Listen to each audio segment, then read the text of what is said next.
Hello and welcome to the RRS Sir David Attenborough, British Antarctic Survey's latest addition to their polar research fleet. I'm Alan and I'm going to take you on a tour of the ship today. We're going to explore all the many different incredible features that this ship has to offer to oceanography. But first of all, I think we need to meet our captain, Captain Will Watling. Good morning, Captain Will. What an absolute pleasure and privilege to meet you. Here we are on the heli deck of the RRS Sir David Attenborough with this incredible view with the Cutty Sark here on the Thames. A very exciting day. How does it feel for you today? This feels incredibly exciting. It's been a long time coming. I've been working on this project since we cut the first steel back in 2016, and I've been working towards this moment where she's ready to deploy to the Antarctic for the first time. And what an incredible ship. Tell us about the features. Tell us what makes the Sir David Attenborough so very special. So this is a first-of-class research vessel. There's nothing else like it in the world.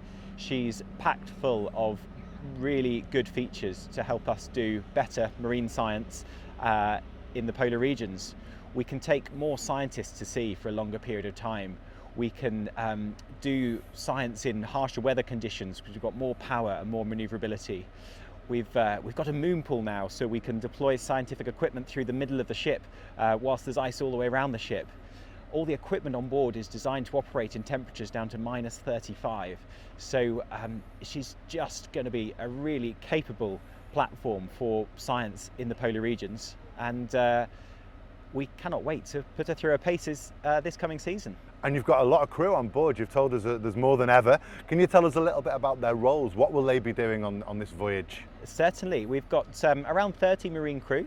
It's split into 3 departments, deck, engine and catering. So in the deck department, you've got the deck officers that drive the ship and keep navigational watches and drive the ship through the ice as well. And then you've got the deck crew who do all the maintenance on deck and all the cargo work and deployment of all the scientific equipment.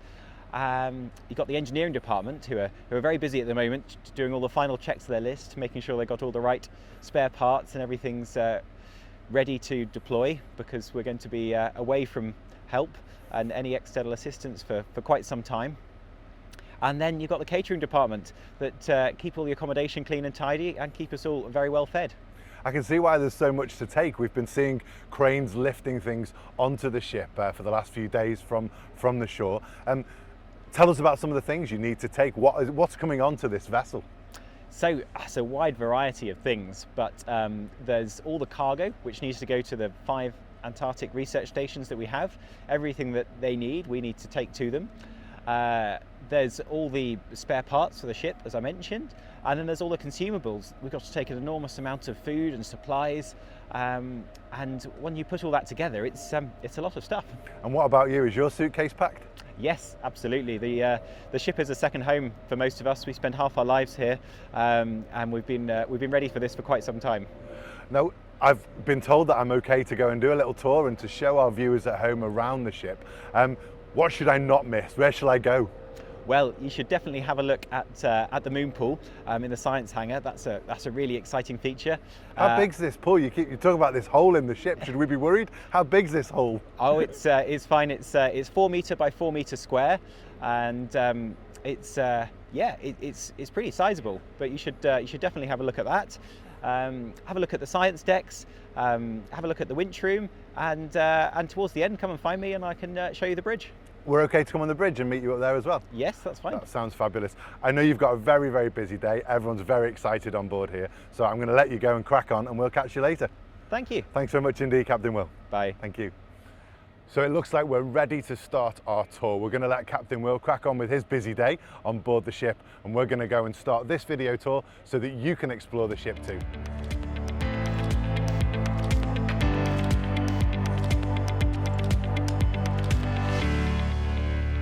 So we've been given permission from Captain Will to explore the ship, but we have been told that we need to put on the appropriate PPE if we're going to be exploring places like the engine room.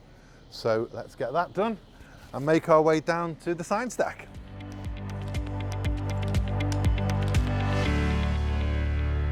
Wow, it really is more like a hotel than a science lab. It's incredible. The crew are so lucky. It's really beautiful on board. We can see the IT workshops and the data suites. And I think, if I'm not mistaken, this stairway takes us down to the science deck and the science hangar. And I think that's where we are now, if I'm not mistaken. Yes, this must be the science hangar that Captain Will was telling us about. I can see straight away we're in the right place.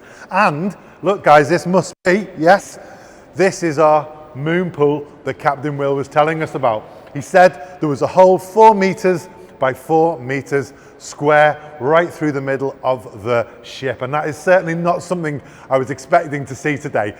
A ship with a great big hole in it, and that is certainly very impressive. And I think over here, this must be Sophie. Sophie? Hi. I'm Alan. Nice to meet you. Nice to meet you. Hello. So, this is Sophie. She's one of the scientists on board, and you're happy to tell us a little bit about what's happening here in the science hangar. Absolutely. Amazing. Yeah, so this is a science hangar. This is the kind of dry but on-deck space where we can play with all of the instruments that are about to go over the side of the ship, or indeed through the moon pool.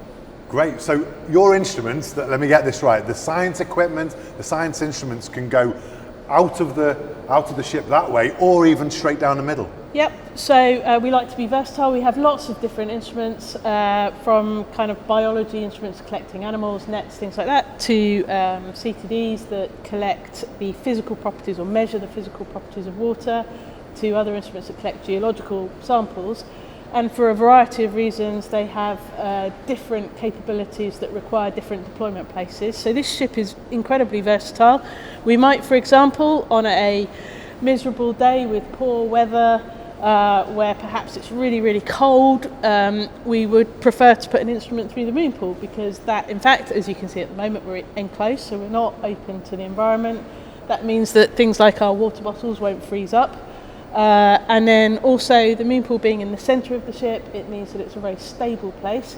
So even when the weather outside and the waves start to get a little bit large, we can actually have a very safe and secure place inside the ship where we put instruments down through that moon pool.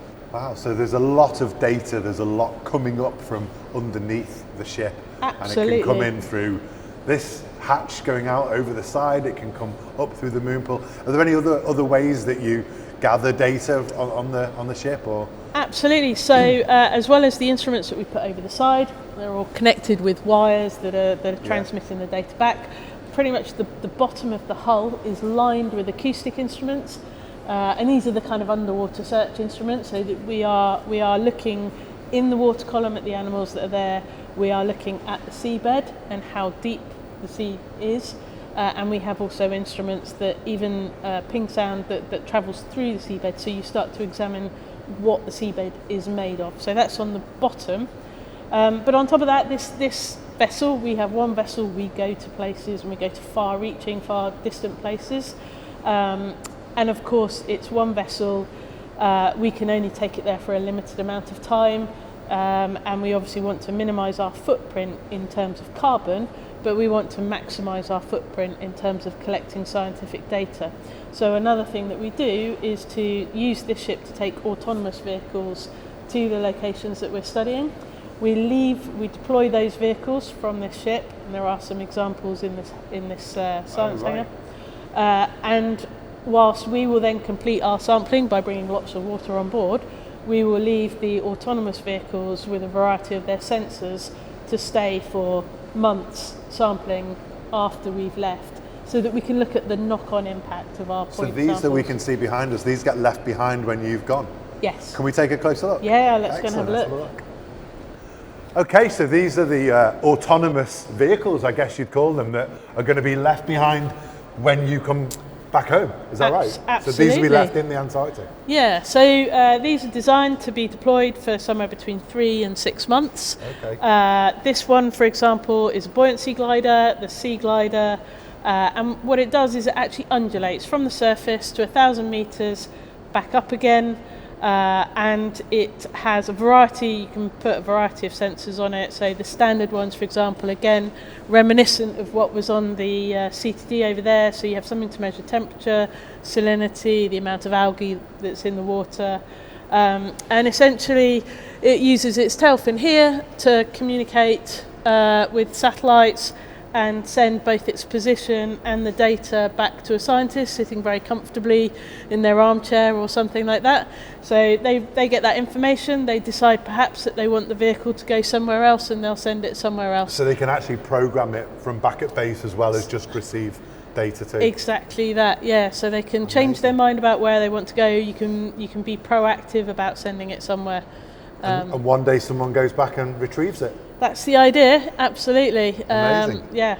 And the one behind you that looks not too dissimilar to a toy boat I had as a little boy, so tell us a bit about this. So yeah, so like the one that I've just shown you is one that's in the water and it's going up and down, whereas this one, as you say, is more similar to a sailboat, and in fact this one stays at the surface, but again it's an autonomous vehicle.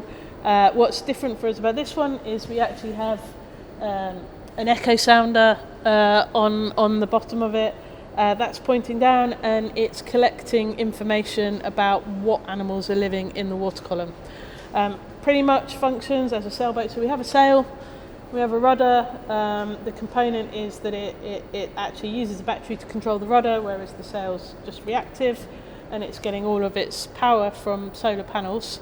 So essentially this instrument can stay out for as long as you want it to, and like the other one, it travels by waypoints. We can communicate with it, we can tell it where to go, we can change our mind, and it transmits its data back to us. So all of these are really designed to get that spatial, that space and that time coverage, and you know, to give us the background whilst we get the ship, to give us lots of water and lots of actual samples. Yeah. And the really high-tech stuff that requires lots of battery power. And notice it's solar powered as well. Yep, indeed. Yeah. So it's wind power for travel, and then the solar panel controls all the science payload and also the communication back with the land stations. Amazing. So this is identifying some of the animal life that's out there, and obviously we're collecting things over the edge and through the moonpool. So all of this data, and indeed some of the animals that you collect, what happens to them? What do we do with them? So one of the things that's really impressive about this ship is the amount of laboratory space. And what I'll do is I'll take you into the wet laboratory, which is the name says, it's the place where you take all of the wet samples that you've collected with the instruments here and start to analyse them. Okay, great. So yeah, this is the wet lab. This is the first laboratory that your scientists will enter once they've got their sample from outside.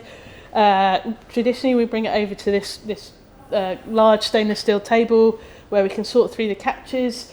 We have a couple of spaces here, and as you can see at the moment we actually have a laboratory container that's appended onto here to give us expanded facilities. Okay. So we can have an experimental aquarium or something like that allows us to further investigate the animals.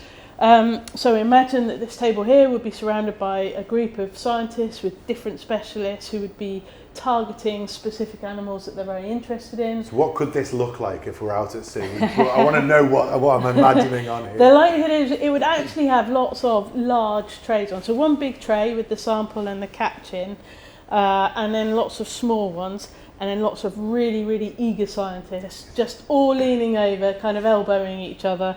Another reason why we made the table a lot bigger. And we'll sort through the catch, and so the whole of that catch, even though it's what you wouldn't consider very large, it might be half a kilo or a kilo or something like that. It's a bucketful essentially.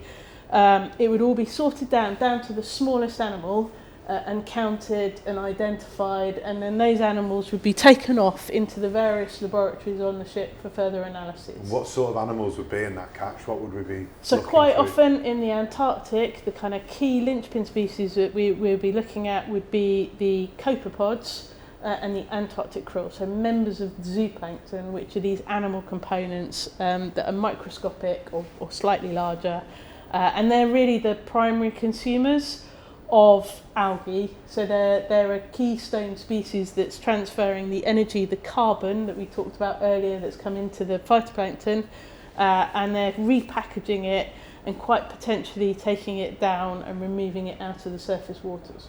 So these are microscopic, some of the things that these we're looking are microscopic, yeah, and so we've got a copepod over here that right. that will have come from one of those samples.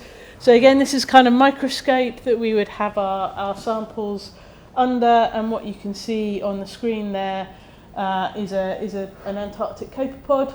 What's always really fascinating about that is you can just about make out a darker patch in the middle. That's an oil sac, and essentially that's its winter larder. So it's eaten really well over the spring and the summer, and it's stored fatty acids, stored these lipids in a sac, and then it will use that over the winter, the scarce months, like our larders that we create from our seasonal produce. And that's what's in here. And so that's in that Petri dish, yeah. So that's smaller than a grain of rice in there, and then we can see it on there. It is, yeah. That's great.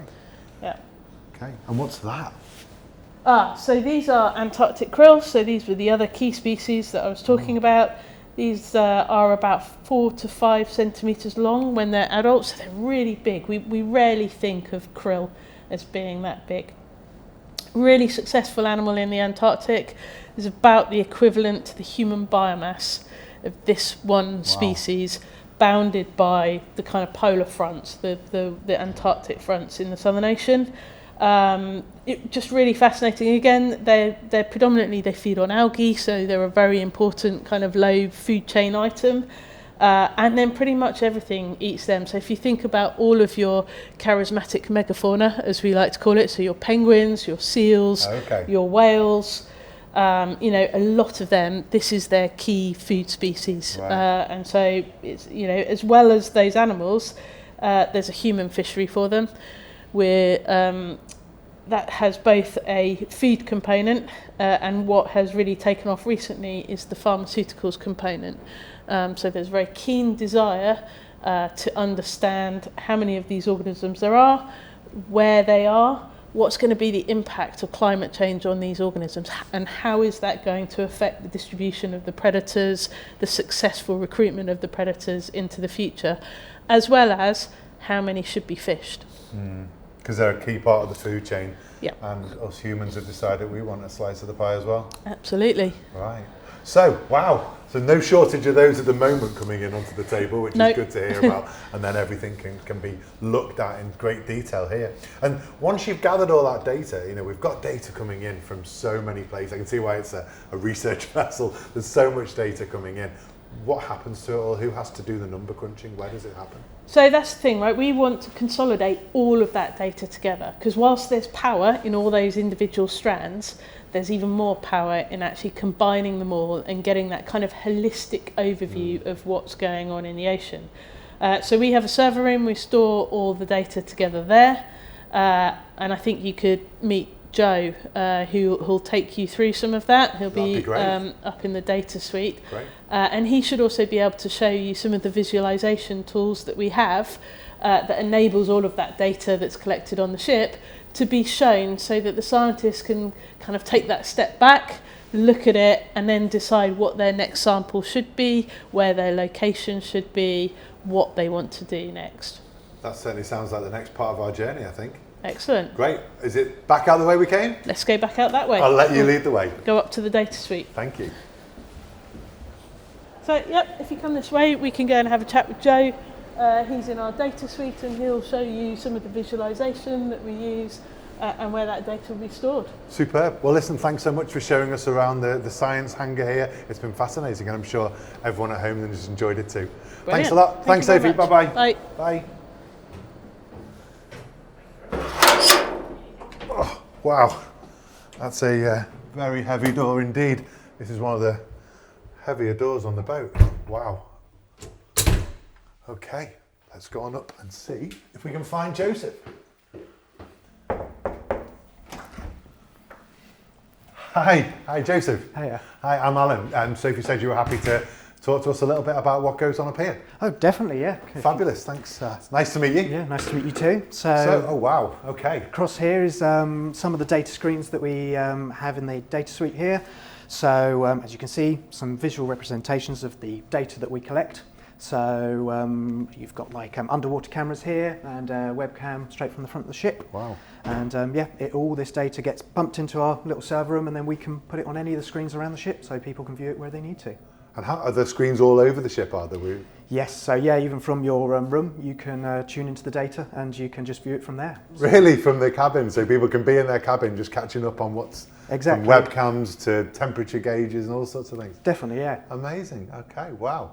So tell us a little bit about your time here on board. Have you been with BAS for long? Have you done many travels with them? So I've worked with BAS for about 4 years now. So, and okay. Yeah, working as part of the IT team. So you must be very excited about the voyage in a couple of weeks' time. Very excited, yes. It's a first time for me. So first time. Yep. Heading south? Exactly. Oh, yes. Great. So are you joining the crew in January, are you? Yes, yeah, I'll be joining in January and then heading down, and then from there I'll be jumping off at one of the bases and then doing some work there and then flying home. Oh, amazing. Oh, that's so exciting. You're very, very lucky. We've been having a look around the ship, and it looks like an amazing place to be working for the next few months. Oh, it definitely is, yeah. Great. Okay, so thank you for your time. I know you've got worries. lots to do. It's a very busy time, and Yep.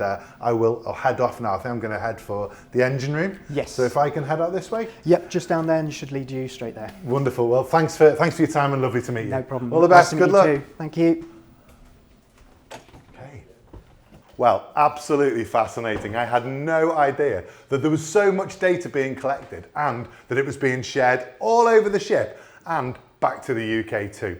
So I'm going to head to the engine room, fingers crossed. I'm going to try and find it. If you'd like to try and find your way around the Sir David Attenborough, then you can follow the link on the screen now. And from the comfort of your own home, you can do some touring around and exploring of this amazing ship. Right, where's that engine room? Okay, so I think we might have got ourselves a little bit lost. It's obviously not this way. This says restricted, so I don't think we can go in here, but oh wow, that is very impressive. There's these huge reels of just cable that looks just like loads and loads of cable in there, but obviously that's not for us. But maybe we get the camera through the. Ooh. Can I help you? Hi, yeah, we're just doing a video tour of the ship, and I'm Alan, and we just was looking through the window. But I'm Simon, deck engineer. Would you like to come in? we'd love to come in. Yeah, is that okay? Yeah, Thank you. yeah. If you're with me, it's fine. Okay, great. Wow. So where are we now? This is the scientific winch room. Okay. And this is where all the wires that operate the scientific experiments come from. Wow. Okay. Can we have a look around? You certainly can. We'll walk you through this way. Sure. Thank you. So yeah, we've got 7 winches in here with all different types of wires that allow us to do different science Okay. and explain everything else. Have you seen the moonpool? Yes, yes, down below, the 4 metre by 4 metre moon pool through the middle of the boat. Well, that's the way that some of the wires go out. This side of it, just to your left, is where the wires go out to the moon pool. Oh, so when we saw the device that gets lowered into the moon pool, it's lowered through this? That's the cable it would be hanging on. That one cable there? Yeah.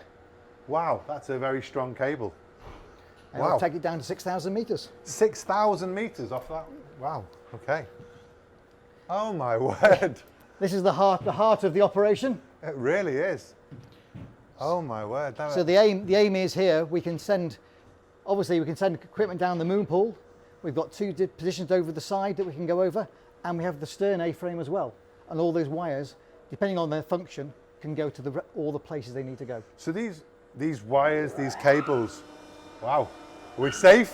That's the crane above it starting up. Oh wow. So all of these wires and cables, are they just carrying items, or are they carrying data? Which is it? But both.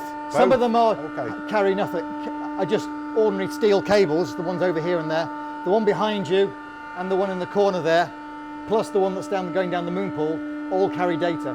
So they're a little communication down to it. Amazing. Wow. And what's the deepest we can go? What's the longest cable? Well, the longest cable over there is the general purpose winch. It's 12 kilometres long, and that's designed with the purpose of being able to sample the sea life in the bottom of the South Sandwich Trench, which is about 7,000 metres deep. So that's a 12,000 metre roll of cable just on there. Yeah. Wow. And what sort of weight can the cable hold? I mean, well, that one's rated at about 20 tonnes. It can hold 20 tonnes. Wow, because it must be heavy itself. Yes, and that's part of the challenge you have. Yeah. For when we're taking, similarly for the same reason, when we're taking big mud samples, we have a bright yellow cable over here, which has a breaking strain of 66 tonnes for our long mud sampler, or we call it corer, which can take samples 40 metres into the seabed. Yes.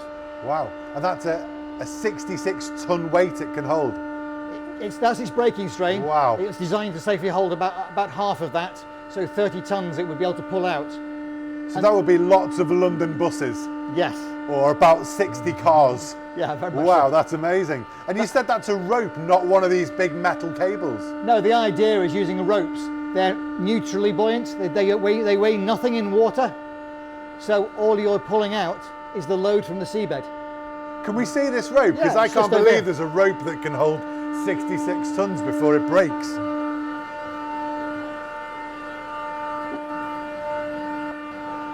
Oh, wow. Wow, it really is just a massive roll of rope, and this is some of the strongest rope or cable that's on board the vessel. For its size, yes, it's 28 millimeters diameter and weighs practically nothing in water, but yeah. So it's very, very light. It's less than 3 centimeters in diameter across, and it could hold up to over 60 tons before it breaks. Yeah. Amazing. We've tested it to 35 tons. Have you? Yeah. And no damage, no problem? No damage, no problems. Wow. So tell us a little bit about your role on board. What's it going to be like for you when you're away at sea? Well, my job is to support the scientists, but effectively all the machinery outside the engine room is mine. The cranes, some of the boats, all the winches and that, and I work with the scientists as a sort of a person in the middle between the ship and the scientists to ensure they get the data they want. So these scientists have spent maybe years of their career preparing something that's going to go over the side of a boat, and it's your responsibility to get it back.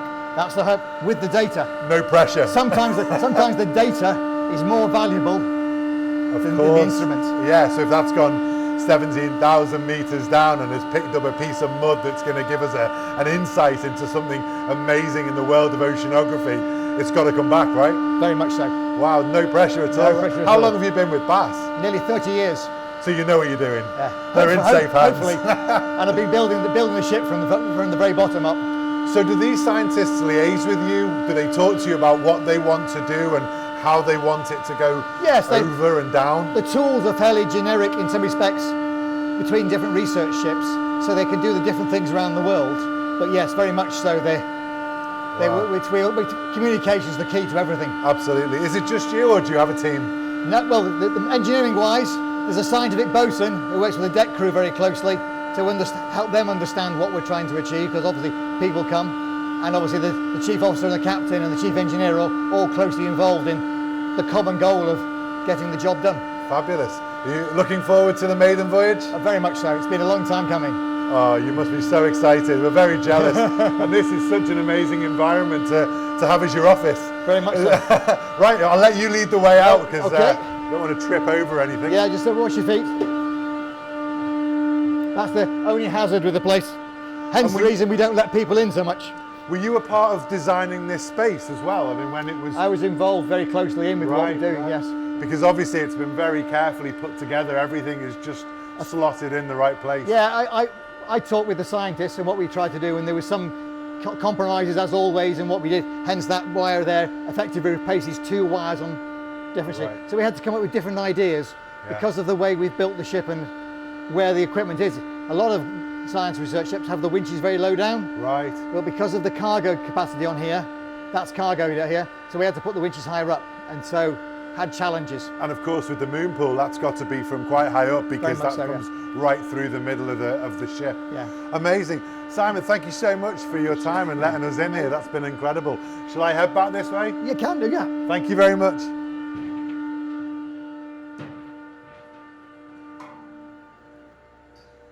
Wow, what a fantastic opportunity to see this part of the ship, this really, really crucial, important part that not only can send things over the edge of the ship to thousands of meters deep and get it all back again, but also carrying that ever important data along the way. That's been amazing. Right, let's carry on our journey. Okay, so that winch room was absolutely amazing. I never expected to see anything like that on board. Okay, so now we need to try and find the engine room. Now, I've been told it's along this way, so we'll have a look there. Oh, sorry. Are you looking for the engine room? We are actually, yeah. Sorry, we're just making a video. I'm Alan. We're making a video of the SDA. Hi Alan, my name's Carson. Hi. I'm the scientific electronics engineer on board. Oh, wow, okay. So yeah, nice I to meet can you. show you the engine room if you like. It's on the way to the cabin. I'll just head that way now. That would be absolutely amazing. So you're living on board? I am living on board at the moment, yes. And you don't mind us having a little nosy in your cabin as well? No, not at all, not at all. I've just got Wonderful. on, so it still looks nice and neat. Well, lead the way. That's a real bonus. Thank you. So what's it like living on board? It is stunning. It's a really nice vessel to live and work on. It's more like a hotel in places. It is. It's even got its own gym. A gym on board? It's got its own gym and it's got a sauna. A sauna too? Oh my word. All right, my cabin's just around here in the corner. Here we go.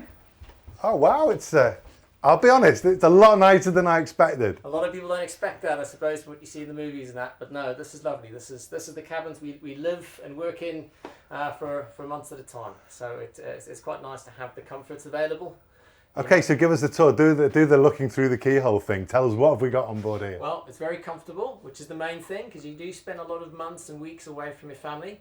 So it's nice to have the creature comforts. Nice little lounge suite to come in and read in the evening, relax a bit after a long day's work. Both bunks, so we do share. So we typically have 2 members of staff on board. So we have someone on a day shift, maybe a night shift. We do tend to try and keep them on the same shift. I've got to ask, are you a top bunk man or a bottom bunk? Oh, bottom, absolutely bottom. And does your roommate, does he snore? Occasionally, but we learn to live with that. And then you've got some storage as well? Yes, loads of storage, because again, as I say, you're coming on, you're living for months and weeks at a time away from your family, so you bring a couple of books, maybe a little project to do in the evening, a little bit of a puzzle to build. Yeah. So yeah, a lot of people have some very interesting hobbies on board. What will you be bringing on board? Or what have you brought on board now, I guess? A Rubik's Cube is a good fun, so you sock in more complicated Rubik's Cubes, you can play with that in the evening. So Really? not quite exciting, but it's good fun. Okay, fair enough. And you've got a TV? We do have a TV. We do get live television. Slight delay. We were able to watch the Football World Cup when it was being played. That was great. So we actually had it streamed in the lounge, and that was great. It was a really good evening. You've got it easy. You've got it really easy. And you say there's a gym and a sauna? There is a gym and the sauna. I can show you that if you like. Well, I'd love to see that. That's great. Thank you. Go. Yeah, it's all these. And ensuite as well, am I right? It is an ensuite. Every cabin has its own toilet, so you don't have to share. There's no communal bathrooms sort of in the corridors. It's really comfy, really, really nice. Amazing. This is so much more salubrious than I ever imagined it would be. Well, it really is important for the whole feeling. You've got to keep in mind that a lot of the crew are away for months at a time. You're spending half the year away from family and friends, and it's little creature comforts like this that actually keep people, I suppose, sane to a sense, and keep them happy. And it's important. Yeah, of course. And of course, having the gym means people can keep their personal health and well-being. Very much so. Yeah. We actually did a couple of running challenges with our staff back in Cambridge. Sorry, it's just in here. Right. There we go. You ready? Yeah. Have a look at this. Oh, wow. It's a nice gym. It's absolutely lovely. So we have a little weight selection at the back. We do our running challenges on here, just waiting for the fans to keep you cool when you're doing it. Absolutely. Again, so it's got everything you need. Often we do things as team members in here, which is quite nice. You do team training, and when you're away in the science party, you'll come and train as a full group, which is really nice. So everything gets into the ethos of staying fit, staying healthy, healthy mind, healthy body, all of that. Absolutely. Brilliant. And through here, so once you've done your training, you want to relax afterwards, you can jump straight into a shower or straight into the sauna. There we go. Do we need to check if there's anyone in there? There we go. So sauna in through here. Ooh, kind of sauna. Look at this. Wow. How's that? Do you know what? I'm going to even relax and take my hard hat off. Why not? This is great. So this is your sauna. You got the gym, you got the showers. It really is a little home from home, isn't it? It really is. That's lovely. It's these creature comforts that make a big difference to the guys on board. I can imagine. Can you imagine spending 6 hours on the deck, literally freezing wind, your fingers starting to crack from the ice, right? Chilled to the bone, and you can wrap up and head in here. You've got it in your mind. You know it's coming. As soon as I finish this, I can get in the sauna. That's it. That's it. Great. Head inside, start warming up. You can come in here as a group. You can sit and chat about the day, chat about where you're going in the future. It's great. Really, really good fun. Awesome. And I mean, is it always warm in here? Do you have it running? I mean, it's not running now, obviously, but is it always running? No. We only run it when we need it. Okay, just when people need a little morale boost in a Just cold the end weather. of the day, a little I can hour imagine, stunt. yeah. And I believe that the food's pretty good on board. The food is spectacular on Really? board. It's very easy to put on a bit of weight. Even with this gym. Even with this gym. So tell me what it's like. I mean, it's I'm right in thinking that the galley is the kitchen. Now here's a kitchen. And the mess is the sort of eating restaurant, That's cafe the dining area, yeah. Okay. We go and dish up your food in the evening. So what sort of food's on the menu? Oh, everything from seafood, as you'd expect, so some very good steaks, very good vegetarian options, which is really nice. You know, we get a full catered breakfast, a full catered lunch, and then again dinner in the evenings, a starter, a main, and a dessert. It's an all-inclusive cruise. It's an all-inclusive cruise, and again, it's to actually make up with the energy you lose. So when you're down in the cold regions, you're working at a long day outside, you actually burn off a lot of energy. So, do you burn more energy in the cold than in the... You do indeed, Okay. you do indeed. And it's physically demanding work, it's cold, your body's always moving, you're always shaking. So yeah, no, having good food makes a big difference. Not just to your health, but also the general ship's morale, which is great. You got some good chefs? Unbelievable. Top-notch chefs. As I say, every time I've gone on, I've put on weight. Wow. Well, you need to get yourself back in that gym. And I'm going to head off to the engine room now. So that is down Absolutely, the way yeah. we were walking? Go down the way, turn the left, and down the stairs. Wonderful. Thank you so much for your time. It's been an absolute pleasure to meet you. And I Nice to just meet wish you you too. all the very best for your voyage that's ahead. Thank Take you very care. Thank much. you. Cheers. I'll leave you here in this sauna.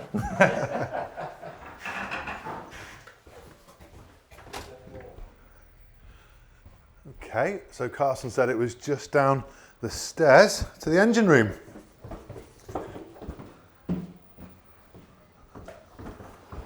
Okay, so as we come down here, hopefully we are going to be in the right, yes, here we are. This is our engine room. And here we are, yes, no mistaking, this is the engine room.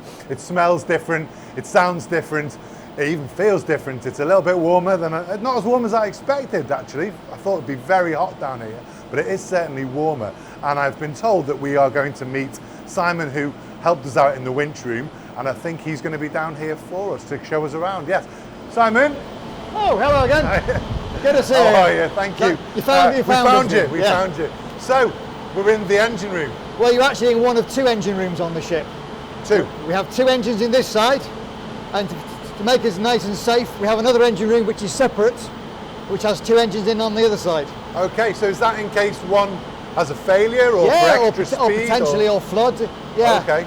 Well, we are more like a power station, where we have two diesel in each engine room, one 9-cylinder, which is the low one behind you, Okay. and that goes all the way down that hole there, and the small one is the one behind me, is the 6-cylinder. Right, and then that's mirrored on the other side Mirrored as well? exactly on the other side.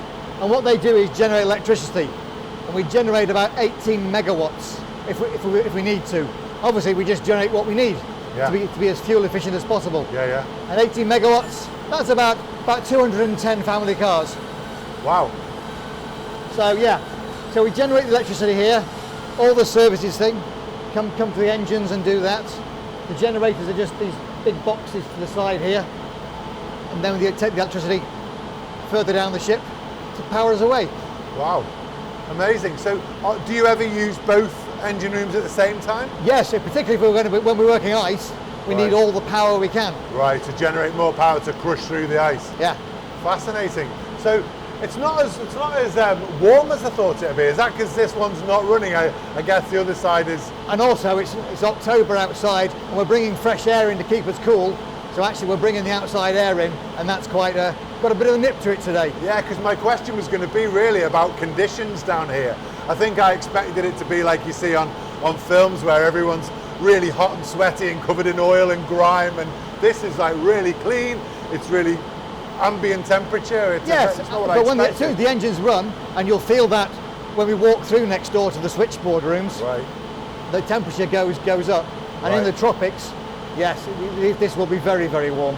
Because obviously you're bringing blowing air in there, which is nice and cool today at probably 10, 15 degrees. In the tropics, your cooling air is coming in at 35 degrees. Of course.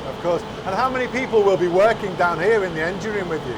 We operate a couple of times. Obviously, it's not my usual place, but as we met before, the chief engineer asked me to bring you down here. Great.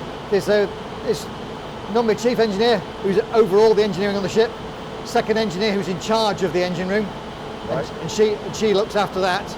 And then below her, she's got third engineers and fourth engineers about 2/3 and a fourth, and then obviously two electrical officers as well. Amazing. Just to run all this, and there's further machinery rooms forward, just to provide all the services to the vessel. Wow. Now, Simon, you've obviously been an integral part of this whole vessel. Were you involved right from the start? Yes, I was lucky enough to be brought in, one of 3 people to go into the shipyard very early on. And we had a chief engineer, a captain. I think Will, you met earlier. Yes, yes. He was one of the captains. Well, he was recruited to be a captain, and then I was brought in majority of the science side, but because I'm a ship's engineer by training, getting involved with everything. So you were involved with where all of this was going to live and how it was all going to function? Yeah, well, the designers, obviously the designers Amazing. shoreside, they have a remit to, we've designed a schedule of what they have to do, and then they've put it all together. Wonderful. So I'm standing in between an engine, another engine, 2 generators, and we've got all of that next door as well. And this all just sends that power through to the props, which just turns the boat over, and off we go. Wonderful. It sounds so simple. Right, should we carry on, have a little look around? Yes, there's 1 million metres of cable in the ship making it all go. 1 million metres of cable? Yes. Wow, that's amazing. Well, as I was just saying, the electricity is generated by the engines, then comes to these panels here, and this is what governs and controls everything. And then from here, it goes through the ship to the propellers and the motors that drive the propellers around. Great. Wow. And as we've come into here, this is the propulsion motor room. So these big blue boxes here are the electric motors that drive the propeller shaft.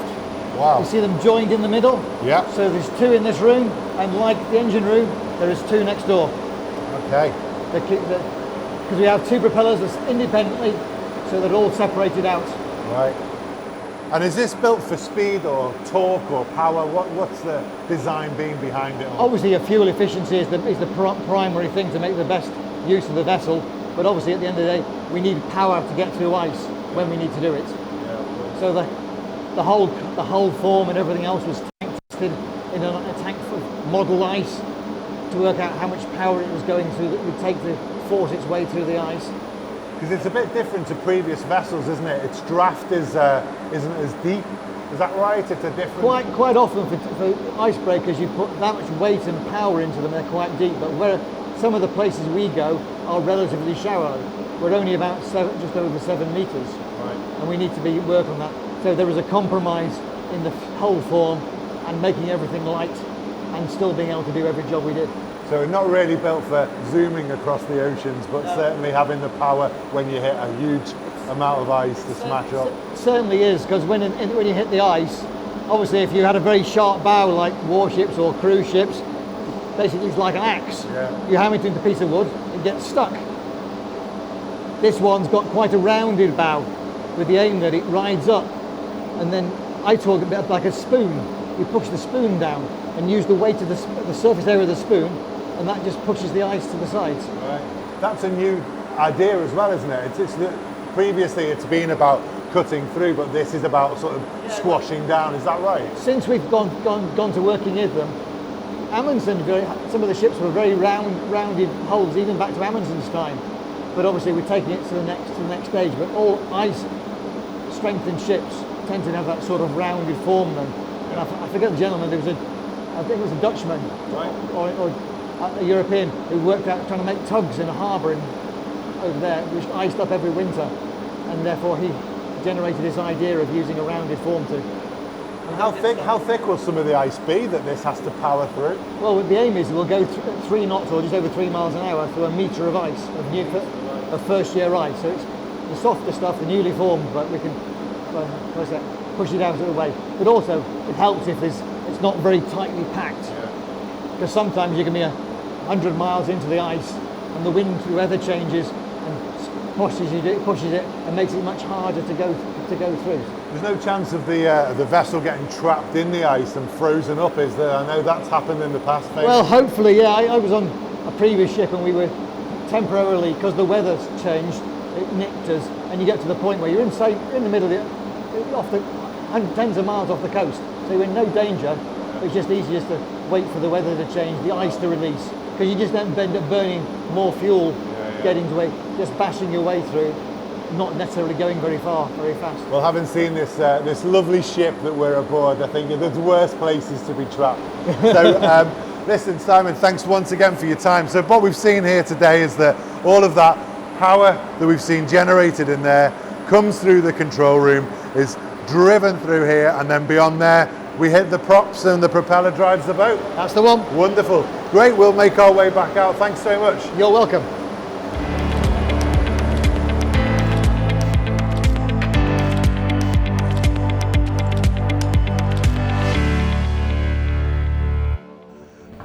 Well, there we go. We found the engine room. Oh, it's quite warm.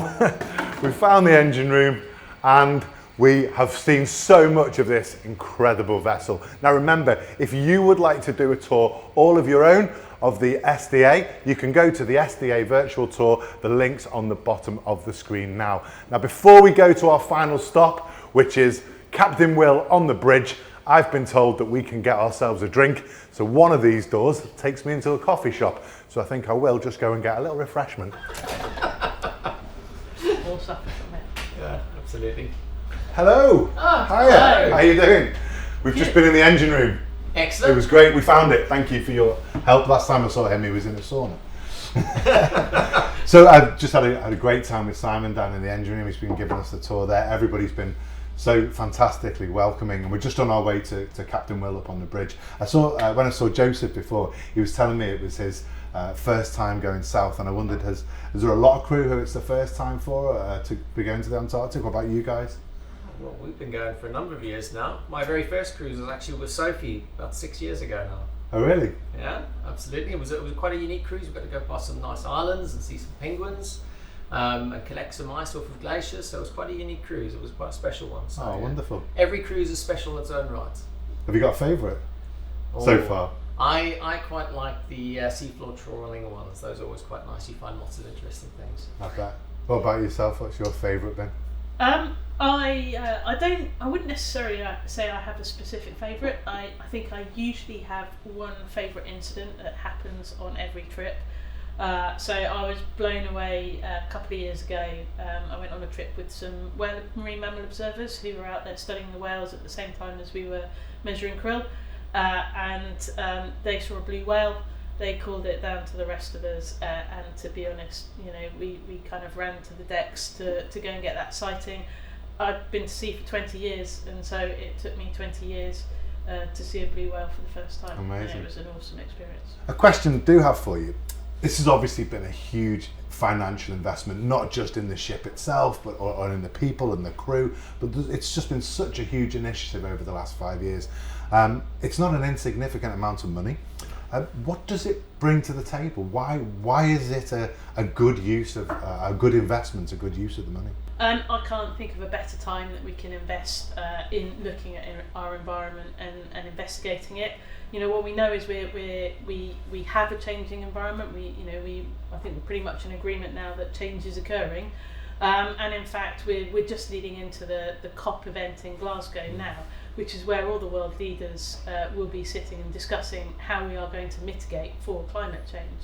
And so what this vessel will bring to the table is the evidence that shows what's going on currently, as well as what's going on into the future as those mitigations are implemented, how they are working, and how the change is happening, how the climate is changing over time.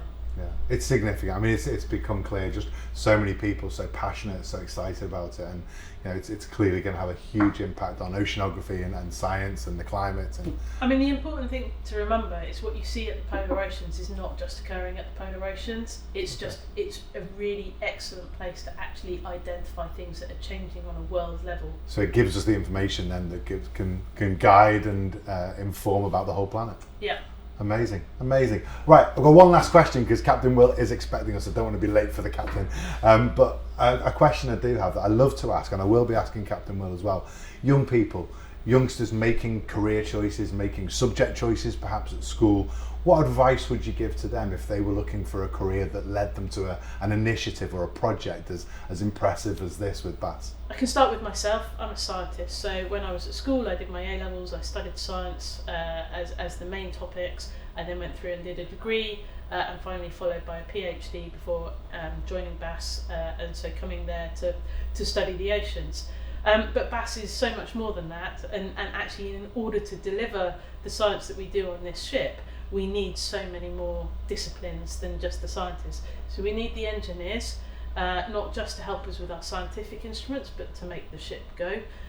We need the deck crew, the people who are on watch on the bridge, who are driving the ship, the people who are on the deck who are helping us put stuff over the side, the chefs in the galley to make the food for us, the plumbers. So you know there are a multitude of trades that you can do, and so whether or not you do those in school or through an apprenticeship, there are many skills that can be applied on this vessel as well as on the stations that BAS operates. And I think that's the key message. Everybody has a role to play in saving the environment, saving the planet. So it doesn't matter what you do as long as you're working towards that.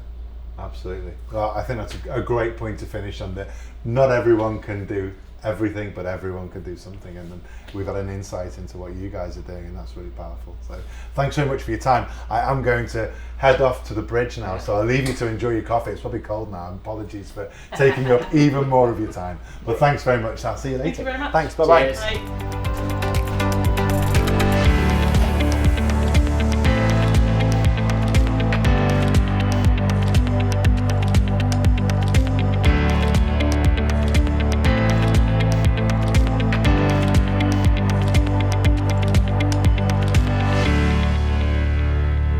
Captain Will, hello. Hello, welcome to the bridge. Thank you, and what an amazing tour we've had. The ship is incredible. We've met the lovely crew. We've seen the moonpool, as you suggested. We've been down to the engine room. We've been very welcomed and very well looked after. So thank you so much. And here we are on the bridge. Tell us more. Wow, it's more like the Starship Enterprise. Tell us what we're looking at here today. Okay, well, there are an awful lot of buttons and dials up here, and it's quite a complicated space, but the most important bit is where I'm standing now. From standing here, this is where you've got all the controls for the engines, the thrusters and the steering. So this is the main conning position that we can drive the ship from. These are the controls for the main engine here, these are the controls for the steering, and all this is the controls for the thrusters. So there's nothing in terms of driving the ship that you can't do from standing right here. There are many other safety systems up here with lots of panels, and we've spent a lot of time training, going through all the systems on the bridge one by one, making sure that we all know what all the buttons do. And what's on all the screens that we can see above? There's charts and graphs and dials and all sorts of things. So a lot of the technical scientific equipment that we have on board can be repeated up here, so we can see what the scientists are looking at as well. So it's a mixture of that as well as just normal navigational information. Fabulous. Now, you've been involved in this project right from the get-go. You've been involved from, 5 years now you've been with this particular project, and you've been with BAS for even longer. That's right, yes. I've been with the British Antarctic Survey since 2008, and as soon as I joined, I was hooked and loved it, and never looked back. But how's it been being part of a project that you're going to be the captain of a ship that hasn't even been built yet? I mean, how did that feel? That felt very weird, particularly at the very beginning of the project when I was involved, and it was all just drawings and there was nothing tangible at all, not one bit of steel that you could have said that's part of the ship. And that felt very odd, being so involved in something which didn't exist.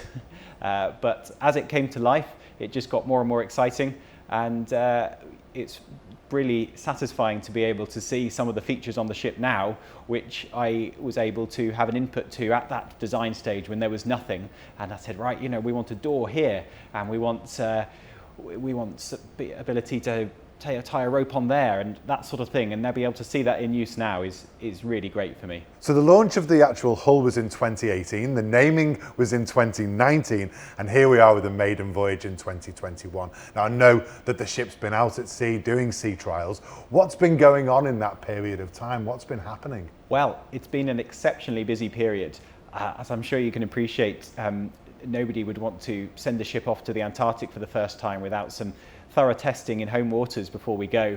So we've been going through all the safety systems on board and testing endurance, testing things like fresh water making, so we can still make water when we're at sea for long periods of time, and making sure the ship can handle well in rough weather, as well as just testing some of the simpler systems, like making sure if we've got lots of people on board there's enough hot water so we can all have a shower. So it's a real variety of things we've had to test, but we're now in a position where we are ready to go. That's amazing. Clearly a lot of kit and equipment to get used to handling. And I was curious, just in your time with BAS and in your career, what sort of technological and innovative developments have you seen that have changed the way that you and your colleagues and crew and scientists can do oceanography? Well, technology moves so fast. I've noticed it not even in my career with BAS, but even in the time of the build of this ship, since the beginning to the end, from when we started specifying equipment. When you actually come to have it fitted, you can find it's out of date. So we actually had to go back to some of the suppliers and say, well, actually, we don't want that. We want your latest model, because from when we specified it to when we're actually having it is a few years in between. But some of the interesting things we got on this ship, which are really cutting edge, is we've got this ice load monitoring system. So now when we hit the ice with the ship, when we're ice breaking, we've got strain gauges in the hull to allow us to see how far we're pushing the structure, and that is a really, really useful tool for us when we're ice breaking. So, Captain Will, you've travelled all over the world, you've sailed in some big seas. Tell us, has there ever been a moment where you've thought, oh, this is a little bit too scary for my liking? Well, we have been in some enormous seas down in the Southern Ocean, going to and from the Antarctic. I can't say there's ever been times when it's been scary, because we've always been in a ship that's well designed and is capable of dealing with it. And once you get down into the Antarctic, you've normally got a lot of ice around you, so that kills all the swell and it becomes much calmer. So yeah, we try and avoid the scary stuff if we can. That sounds like a good idea. Quick question, are you superstitious at all? Is there anything about sailing or travelling that you think you have a superstition about?